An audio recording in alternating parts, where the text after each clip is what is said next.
Let's get in our next guest, friend of the show, huge talent on the screen. You see him on TV, films, most recently. You've probably seen him in the latest White Lotus. There he is, massive tennis fan, Jason Isaacs. Hi. Jason, it's good to see you. Jeff, Gil, and Nick with you. You're in the airport. This is a great effort from you. Great effort. I am. I was meant to be at home, but I was 3 hours late. But I don't want to miss the opportunity to be on my favorite channel, of course, and talk about my favorite game. I was glued all weekend, as all of us were. And I thought it was a really interesting weekend for so many reasons. One of which is that it just highlights the extraordinary level that the great three were able to do for 20 years, because it wasn't a great final yesterday. And we expect these geniuses, these gods of sport, to be able to raise themselves to Olympian levels every time. And of course, they can't, which just reminds us how extraordinary it was that Roger Rafa and Novak did for 20 years. Because, it was a little bit disappointing, but it does mean that there's a prospects for the future of this thing swinging backwards and forwards in interesting ways. You're tough to please. Yeah, Jason, when you were watching this match, what did you think kind of going into it? Who did you think? It wasn't Saturday's final. It was a match at least, Yeah. Let's be honest. I tell you what I thought. I go to Wimbledon a lot, as you guys and anybody who watches this knows. I have a obsession about tennis. And so I remember the 2015 final. By the way, there's announcements. There's a thing going by me beeping. I apologize for that. Oh, good. I remember watching Roger and Novak play in the 2015 final. And I'd seen Roger play in the semis, and it felt like he was back to his best ever form. He dismissed Andy Murray in straight sets, and I thought, okay, this is going to be magnificent. And I had a seat at the net, one of those, neck-breaking seats. And Roger stood on the baseline, waiting to get in for the whole game, and he never got in. Yeah. Novak hit the ball so deep and so central, he couldn't do it. And it reminded me of that, because Sinner, once he got the bit between his teeth in the second, third, and fourth sets, he hit the ball so deep that what Carlos does so brilliantly so often is stand on the baseline ready to attack, like hungry for it. And he had to half volley all the time, and the half volleys had no power on them. And then immediately Sinner could take control of the point and run it from side to side. And it reminded me so much of that game. Yeah, we're checking out highlights here. We heard that you were in the Royal Box on Monday. We have to know that's such a huge privilege. Can you give us a little behind the scenes of the understanding? A lot of people might not know the itinerary, the rules. Like, I think Andy Roddick was telling us a little bit. Do you have to take part in the beverage, the eating beforehand to get in at the right time? Can you give us the whole thing? Much like this. Yes, well, you don't have to take part, but why wouldn't you want to take part in this extraordinary tea and the ritual of it all? You have to wear a suit and tie, which is not great when it's like tooth-meltingly hot weather, but it's fabulous. You have the best seat and the best court for the best sport in the world. You're sitting right at the front there. And I watched, because it was day one when I got to go, so I had to go away to work. I watched, it was a harbinger of things to come. I watched Carlos play Fognini. And it was a long match. And I tell you, if he was playing anybody else in the first round, he'd have been out. He couldn't find the length on his shots. He couldn't find his drop shot. Fognini was 38 years old. I could have given him a run for his money, frankly. It was his last match there, I'm sure, and he's a very entertaining player, but he was not fast. He was not fleet of foot. And any of the other games that I watched, they would have knocked him straight out of the court. So he was very lucky to warm himself up, but it was a sign that, he's a guy that needs to be motivated, needs to be on his best form when he wants to win. Whereas Sinner just seems to be like clockwork. He can play on his worst form and his best form. He's always hitting the ball back. So it was that. The other thing about the Royal Box, I didn't take my wife. And I didn't take my wife because last time I went, they invited us both. And she said, oh, I don't know. And I said, sweetie, you know how much I love tennis. If you're ever going to watch a game, the Royal Box is the place to go. You'll love it. And so we got there, and she took a book out. I said, what are you doing? She said, I'm going to read. I went, you can't read a book. We're on TV. And she goes, we're not on TV. She goes, the players are on TV. I go, no, sweetie, believe me, if you read a book, we're definitely on TV. Yeah, exactly. You never told me that. She goes, well, can I listen to a podcast? And I go, if you put one headphone in, people will think you're listening to commentary. So do that. Right. She goes, okay. She's on one headphone. And then I go, let me just explain the rules before you start. The women play best of 3 things. They're called sets, and men play best of 5. And those things are up to 6. The games. And the games are really just 4 points. They call them 15, 30, 40, but it's just up to 4 points. Anyway, she watches. She goes, is anybody good playing? I go, it's Roger Federer, Serena Williams, then Rafa Nadal. She goes, are they good? And I go, are they? Yeah, they're pretty good. So we watch Roger. There's a doubles match. We have lunch. It's beautiful. The tea, and then Rafa comes out, and she goes, can we go home? And I go, well, sweetie, we've got to wait till it finishes. And she goes, you said it's up to 6. I go, yeah. She goes, He's got 40. Where have you been? Wait, Where have you been? That's unbelievable. Isn't it against the rules to leave? Don't they tell you can't leave? It's not against the rules, but why would you leave? No, we were the last people. That picture there is of me and Ol Parker, one of my best friends. And he's currently editing a movie he directed with Jennifer Lopez. He took a day out of the editing room. He sat there. We were the last people in the box. We sat at the front. The sun was coming down, and we went, this is one of the great days of our lives, to be with one of your closest friends in the world, watching this. It was a fantastic day. I went back the next day as well, and I watched Novak play, and I was reminded that although he doesn't hit the ball as hard, and he can't move as fast as the 21, 22-year-olds, there's a reason he has 24 majors. He played, so once he started opening his shoulders, you could feel the wisdom of it. It was like watching an old wizard at work. You could feel him moving around the court, and it was just a glorious 2 days I had there, and then I had to go away to work. Well, we saw some of the photos of you in the Royal Box 2012, 28. No. Look at that backhand. No, God, I'm better than that. They deliberately picked the ones where I'm off balance. We saw some of the photos here of you in 2012, 2018 in the Royal Box, and obviously again this year. Look at that beard. Are there any cool behind-the-scenes stories that you have with some of the other celebrities that you've been in the box with? Sure, there's all kinds of indiscreet things I could say, and then I would never be invited back to the Royal Box again. What happens in the Royal Box stays in the Royal Box. No, they love tennis. That picture of my dad, I stand next to a lady. And what about Hugh Grant sleeping in the box? Musical superstar. You ever taken a Royal Box nap? Yeah, well, it's not as bad as reading a book. It gets extremely hot. It gets extremely hot. And so they hand out those kind of Wimbledon Panama hats. And there's a big debate you can feel going on. There's a lot of people with makeup and hair that spend a lot of time in being groomed. And like, I want to wear the hat. I don't want my nose to blister, but I don't want to wear the hat because look at this hairdo I've got. So quite a lot of debate going on in there, mostly amongst the men. But no, they hand you a menu. I'll tell you that. They hand you a menu when you get there. And the menu is not what you're going to eat. It's who's in the box. So you know who people are. So you know who to give respect to and who to bow and scrape to. When I went the first day, Sarah Ferguson was there. Lady Sarah Ferguson, I can't remember what her official title is. And she had flown out to Australia 25 years ago to make a documentary about the Peter Pan I was in. So we had, immediately I went, Sarah, you won't remember me. She went, oh, I do. And we had a great recollection. Beatrice was there, and they were fabulously indiscreet. And I will not be telling any stories because Beef Peters will come and cut my hands off. Jason, we're looking here. She's good party value. Jason, we're looking here at Anisimova and Swiatek. Were you able to catch a bit of this in the finals there at Wimbledon? I saw unfortunately, I was working, so I caught the highlights at the end of the day. Turns out it wasn't the highlights, it was the entire match. Yeah. And I felt really, really terrible for Anisimova. I mean, she was great at the press conference, and she said, I'm going to learn from this, and she'd turned it into something positive already. It just reminds you, though, how much is psychology. She's got the game. You know, Iga's game is not a grass game. She didn't come from net that much. It's very wristy and stuff. It's not flattened. But she was psyched out, much like I was watching Carlos yesterday. Have you ever seen that body language from him? Yeah. Have you seen him look so defeated near the end? No. Right. And so much of it is about belief, because she's absolutely got the game to play Iga. Iga has got that kind of very wristy, very clay court game. There's a reason she's run so much of the play. But you have to believe, because you've got to go for it. As soon as you stop going for it, as soon as you feel like you're on the defense and your opponent's better, at this level, you're just done. Yeah. And it was heartbreaking watching her. It was you see this sense of inevitability. It's like some scene out of Indiana Jones. The walls are closing in with the spikes, but she doesn't have the whip, and it's just coming for you. Yeah. You just wish that people could retire and go, all right, you know what? I've had enough. I'm not going to win. Let's all go home. You've got time to get to a restaurant. Not the first player. How do you feel? Not the first player who Iga Swiatek has embarrassed in a final. But Jason, I want to hear more about the men's final. Why didn't it hit for you? Why didn't it grab you in the way that you hoped? Because I watched the French. Look, I was there in 2008. I watched Roger and Rafa play that game, which is almost universally acknowledged as one of the best games ever.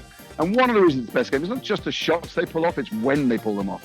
It's the guts they had to go for it, to open their shoulders. You know, Carlos's game, which is so glorious, full of the variety with the drop shots, they didn't work. Then he started panicking, and his drop shots either went long or they went short. He lost all confidence on his forehand. And Sinner, although he will win a gazillion majors, and he won't be as injured as Carlos because his game isn't as explosive. He's a great lesson for amateurs like me. He just focused, and he got the ball back. He keeps his knees bent, doesn't jump in the air. There's nothing spectacular about watching his game. And we were all hoping for a 5-setter that went, 5 hours deep into the night. It didn't get that far. Also to watch my favorite player in the world, who is so full of joy and relish, lose that joy and relish and start turning to his box and saying, I speak a bit of Spanish, and saying, I have no idea what am I meant to do? Just not be able to do it. I mean, it's fascinating. The shots themselves might not be the best we've ever seen, but if you're interested, as we all are, in the psychology of sport, to watch that and to see that he had been, he'd had his, basically Sinner had got inside his head. And once you start screaming at your box, you're in trouble. We saw Nick Kyrgios destroy himself in the Wimbledon final doing that. Andy used to do it till Van Lendl came along. And when you see, there's me in a Duke t-shirt. Sorry, Duke, not. So it was that. It was that I don't like watching. I don't like watching someone who just brings relentless positivity to the court getting crushed. But that is I guess the joy of sport, and how gracious he was in defeat, both in the speech afterwards and his press conference. And these two know that they're going to be against each other for a long time, and it's going to push him forward. They're going to analyze the game strategically. He's going to work out what to do better. Or maybe Juan Carlos Pereira is going to say to him, forget it. It was 3 points. 3 points made the difference. You lost your mojo. Just keep believing yourself and have fun. Maybe he's going to say that, and then maybe they won't analyze it. And that's also a tactic. It's weird to think that despite Sinner being so far ahead in the rankings, that he actually needed this more, and maybe tennis did, not from a fan's perspective, because now the major count for people that are into it, instead of 6-3 and 6 straight wins for Alcaraz, now he finally snaps the streak, and now it's 5 versus 4. I think if the head-to-head, that's what's impressive. That's what Sinner, that's what Dan Cahill and Sinner did together. He just believed in himself, and he believed in his game, and he came into the net, which I don't know about you. I unfortunately been working, otherwise I would have been watching every word out of your lips. The pearls of wisdom that you drop, but I don't know that anyone expected him to go to the net that often. Right. I don't know that anyone expected him to step inside the baseline and change direction that often. We expected him to hit the ball hard, but he believed in himself, and it didn't take much. It didn't take much for it to turn. Also, he took it tactically. It was brilliant. He took a little bit off his first serves. The first serves were hitting the spots every time. And I just watched Carlos Alcaraz, who have we ever seen this before? He just thought, I have no idea what to do. I was telling him what he should be doing. I'm sure everybody watching TV who loves it was telling him what he should be doing, but he had no idea what to do. And when you have no idea what to do, you start swinging out. By the way, as you know, I'm a keen amateur tennis player. I play my brother all the time. He's beaten me for 50 years solid. And when he starts beating me, I start going for jump balls or going for more or going for the lines. And then I'm done. Yeah. Because then I got no chance of winning at all. And that's what happened. I saw him default to my crap game. And that was, at his level. He's still a genius, but he was flailing, and it's fascinating to watch those two. Jason, and you're right. For tennis, it's great. Yeah. Jason, what did you think about on the American side of things, seeing Taylor Fritz get to the semifinals there, and Ben Shelton as well as he played, obviously losing to Jannik Sinner, but just such great vibes there for American tennis. Oh, it's amazing for American tennis. Well, it is to get a woman in the final as well. Yes. Despite how it turned out, they're both doing fantastic. As you know, I felt the same watching them as I felt, ironically, watching Djokovic in like 2006 or 7. I was in Spain watching him, thinking, must be weird to know that you're always going to be number 3, that there are 2 people above you'll never get to, and they can take solace from that, because I know that Djokovic felt like that for a long time. They're young enough that they can get there. I was impressed by Taylor Fritz's press conference when he went, I know what I have to aim for, I know what I have to do, and it just makes them work harder and get better. And nowadays, with the kind of digital analysis of things, they can also look and have a little bit of help from working out where they've got their best chances. I mean, it's a bit like playing the casino in Vegas or something. We're talking about tiny odds, but nonetheless, you have better odds in craps than you do in roulette. And so they can work out what to do. Ben Shelton, my God, when he unloads on a ball, to hear him say that the ball was coming back harder than he expected is something, because it looks like a rocket when it comes off. And thank God we have digital line calls, because those lovely retired men and women who used to call them with their eyes wearing sunglasses, it was ridiculous for years. But the ball looks like a rocket when it comes off your one-hand backhand, right?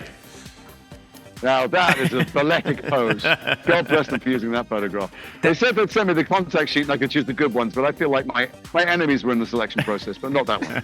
Speaking of the money shot, Jason, you've had such a great... No, let's talk for a second. Let's talk about one-handed backhands. Okay. What do you guys, I'm interested to hear what you guys, what do you think is going to happen to Stefanos? Well, what's going to, does he have a chance to get back in the top 10 or even to get in the final again? What's happened? Did you hear what Goran said, Jason? I did. I might listen, as someone who has been a victim of pull quotes, i.e. you give a long interview and someone picks a headline out that is not representative of the interview. It may well be that he was talking in a wider context. I don't think he was trying to insult him. I don't think he was trying to provoke him. Right. I suspect he's a pretty funny guy as well, but he's not an idiot. He's a really smart man. So I have a suspicion that quote was taken out of context. However, whether it was or wasn't, is he talking about a mental game or a physical game? Is he talking about being physical? Physical. So the wrong attitude? Ivanisevic was implying basically that Stefanos isn't putting in the work off the court necessarily to take care of that back, to fix that injury. And basically, Goran called him out of shape physically. And what I've always said, Jason, because I know we started this talking about the one-handed backhand, even when Steph was 4 in the world, his one-hander was the weakness. It's the other stuff that has always been so good. The serve, the forehand, the athleticism. I feel like all that is diminished a little bit, and that's why Steph has kind of gone downhill. Not necessarily the backhand. That's probably true. You know more. I mean, you're a far sharper analyst data-wise and everything he's doing, and how often. That weak backhand. I've stood opposite a net when he hits it. Obviously, I'm a 62-year-old man, but it looks pretty damn good to me. It will fail maybe 5 times out of 100, where other people fail 1 time out of 200. That's all true. However, there's something in his character. There's something in his character which holds him back. I really liked him. He's a very contemplative, serious guy. He had that relationship with his father, which is also complicated. It's very rare that people are coached successfully by their parents through their careers. Marion Bartoli's an exception, maybe. But there's something going on with who he thinks he needs to be and how he feels about a point. If you carry 2% of regret about the point that just went or how the game is going, you're going to lose. We watch we've seen people lose purely because of what's going on between their ears all the time. And I feel like that's as big as a break on his capacity as anything going on physically. Although obviously I'm not there in the gym with him, but I love watching him play, and I love a one-handed backhand. And I think he's a spectacular player, and I hope he gets back to. I hope somehow somebody gets inside his head and also in the gym with him and gets him back to the top level. Yeah. I mean, look, I was there. I was there at Wimbledon as you were, and I was up in the players area. And this was probably 15 minutes before he walked on court to go in his first round match. And the conversation that was happening between his dad and Goran was something that was, you could tell it wasn't.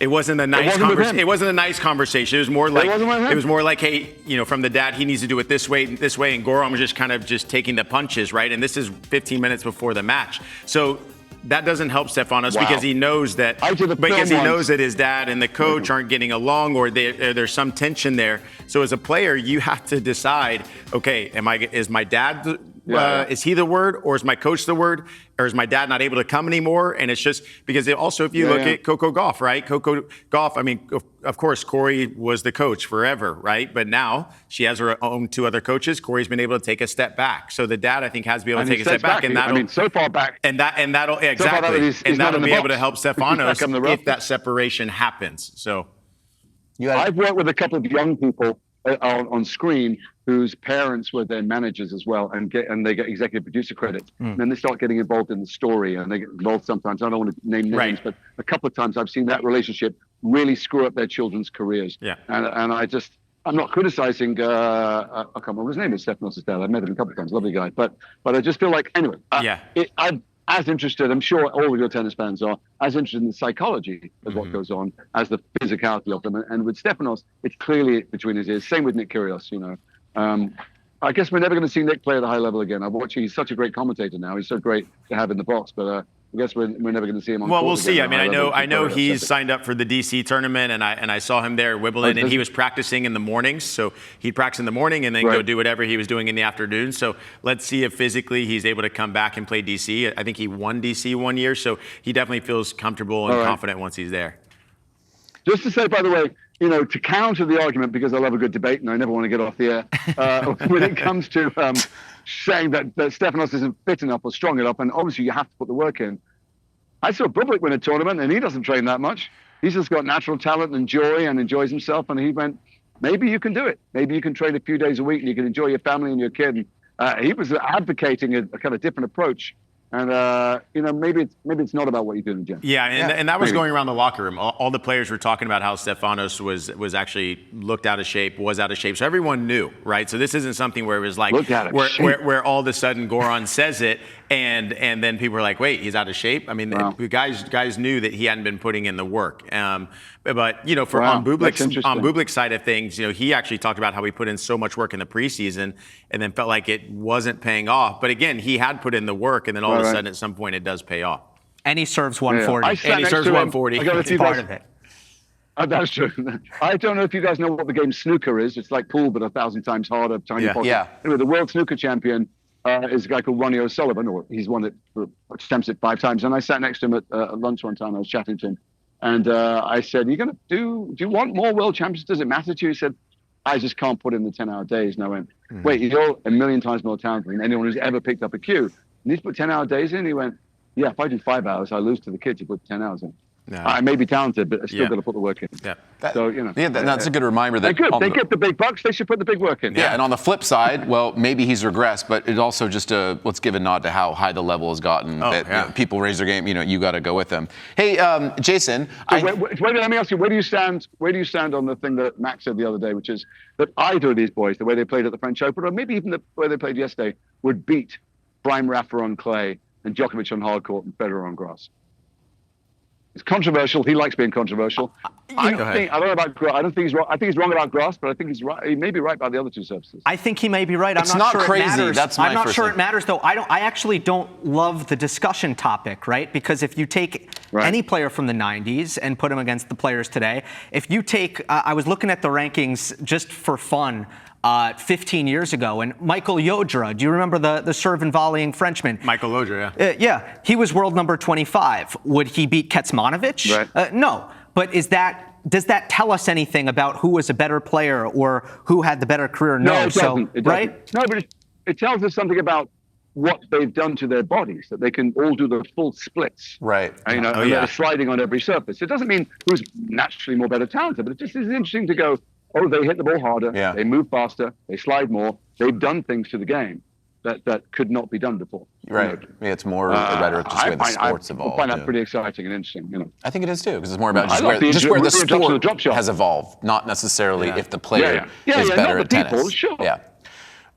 Can I think one of my favorite dichotomies with the British tennis fans is what's so great about them is they're so passionate, but then they get really quiet before the point starts. And someone told a great story about Rafa's $1 million watch, that he actually used a broken one during his wasn't working during Wimbledon on purpose because he would hear the ticking. That's how quiet it was. So I love the British tennis fans for that. But what do you make of these people popping champagne bottles mid-service routine and they're getting in trouble for it?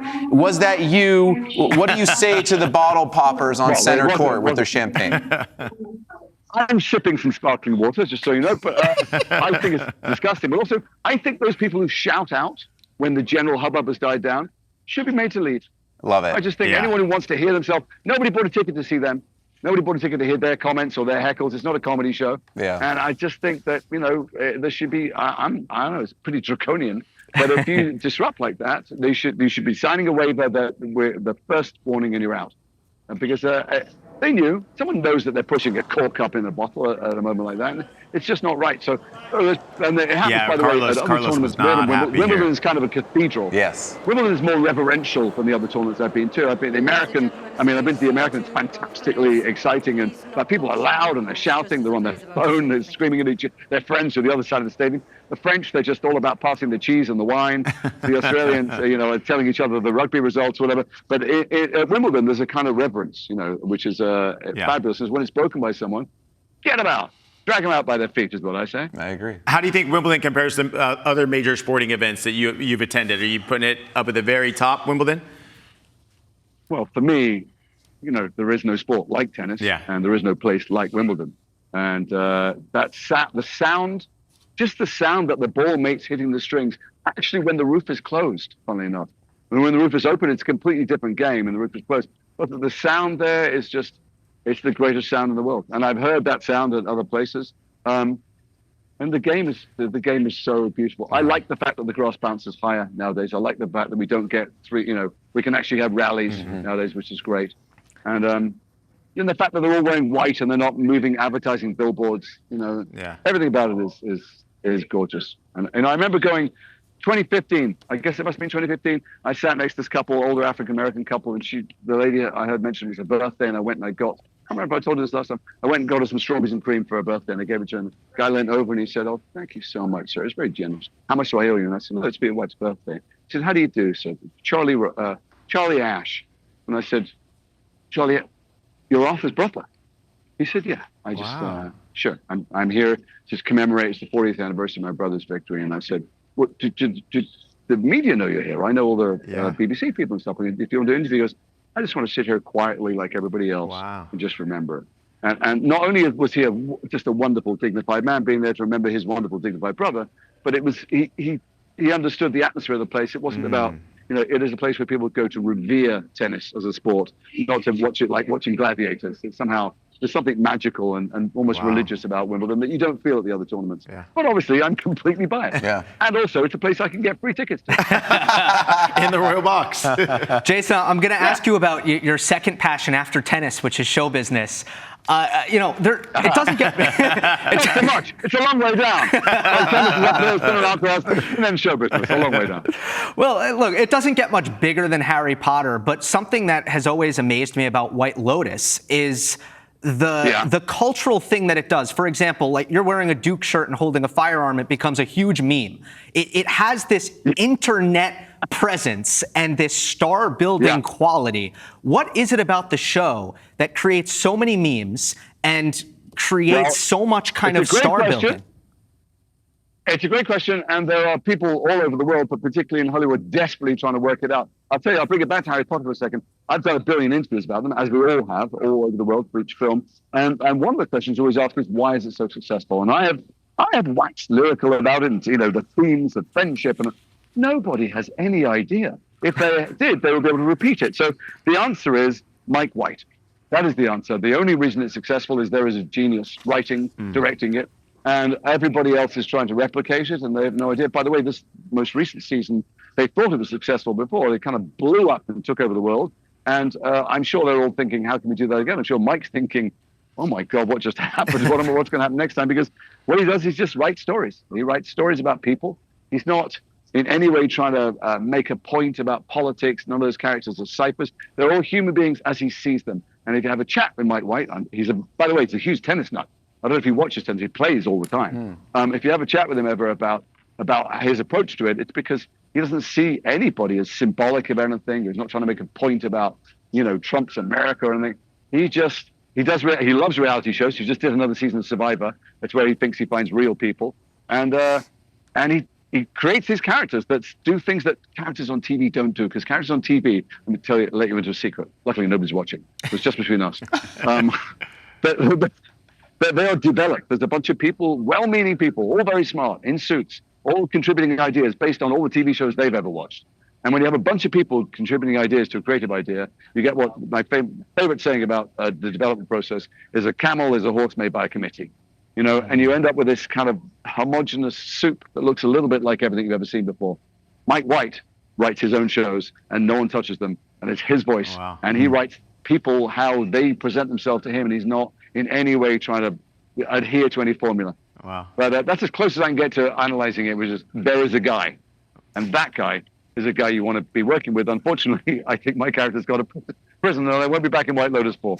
Such is life. Do you, on any shoots for any movies or TV shows, do you bring your tennis gear? Are you ever hitting on location? Does that ever happen? Are you joking? I pack it before my toothbrush. I packed 2 rackets in case there's someone there that didn't think to bring a racket. In fact, on White Lotus, at one point we were shooting next to a tennis court. It was hard court. Remember, it's so hot that your feet would burn. Your shoes were melting. But I was in my character shoes, so I took them off and I played barefoot against one of the extras, who's a rather good tennis player that I hope to play with again. Awesome. And I ripped my feet to pieces, and they were pouring with blood, massive blisters, massive blood. And I got back to the set, and they went, "Your socks are red." I went, "What?" And I had to go to the nurse and get my feet all bandaged up. No, I played in 100-degree heat. I played best of 5-set matches against much younger people, and they're much better tennis players. But I will stand there.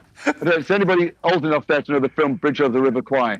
Alec Guinness stands in a tin hut and is being punished. Yeah. Anyway, I would stand there and I would outlast them. Wait, and there were numbers of times. Best of 5 sets. 3 out of 5 sets. Always. But I would play. It was so hot that, by the way, your racket would fly out of your hand. I would end up taping my fingers using gymnastic chalk, wristbands, Johnny Mac headbands, and just then I could hold a racket. But the thing is, I'm not joking now. I'm saying with a smile on my face, but I genuinely thought numbers of times in Thailand over the 7 months, I'm going to die today. This is the day I die on a tennis court, and that's okay. People say they want to die having sex. Because it's so hot and humid in Thailand. You know, it was insane. You'd walk out in court and go, I'm not going to last 2 seconds. And then I'd be standing there 2 or 3 hours later watching these 25-year-olds wilt and, need to go for an IV drip. But honestly, if you've got to go anywhere, you ask people where they want to die, and they often say having sex, and you're like, that means somebody else is there. It's not a great picture, Or in my sleep, it means somebody else wakes up with a corpse next to them. You don't want to be in a street somewhere, No, on a tennis court. On a tennis court. It's not a bad way to go, and I nearly went join White Lotus many times. That is so epic. I love it. Your effort to get on the show today was just so well appreciated. Thank you for coming What terminal on. are you in right now? I see the people behind you. I'm in Heathrow Terminal 2 or something, but Terminal 5. But I feel bad because there was a family on the plane who are huge Harry Potter fans. They've flown here to go to the Harry Potter experience. They said, can we take a selfie with you? And I went, absolutely. Of course, let's do it by the luggage carousel. And then they just walked by about 15 minutes ago, and he started talking, and I went, you have to wait till I'm off the tennis channel. I don't know if they're still there, if they've gone. I promised them they saw me playing with cards. So my number 2 passion at the moment is card magic. They saw me playing with cards. I said I'd do a magic trick for their kids and take a selfie. They might still be there. Sorry, kids. You'll never see this, but if you see this, I'm afraid tennis won. Thank you for story time. Is a liar. Thank you for story time. Thank you for the analysis, as always. We got to get you back on the next time you're here. We really appreciate it. Thank you, Jason. Listen, I love it. I can't wait. I can't wait till the US Open. Hopefully, I'll be there. We'll see what happens. That's right. 5 weeks away tomorrow morning. Yeah. I'm playing tomorrow morning. Good luck. Yes. Epic. 3 out of 5. Thanks very much for having me. Thanks, bud. Later, Thanks a lot. Jason. Travel safe. Thanks, Jason. You had the cards there. You had the cards ready. So he played 3 out of 5, and he wasn't into the Alcaraz Sinner match. That was my favorite part. What was the the card card trick? I think we had card trick. Well, I'm just saying. This is my new passion. You do that. You do that. Stop like that. What? No way. Wow. Went from queen to an When ace. AI comes for us, when AI comes for us, I'll be doing children's parties again. Everything comes Yo, full circle. the baggage claim is going to be off the chain when you get over there. They're all going to be lining up for that one. I'm sure I'm going to get strip searched for sitting in here so long, but it's been worth it. So thanks very much. Good luck. All right, thanks, Jason.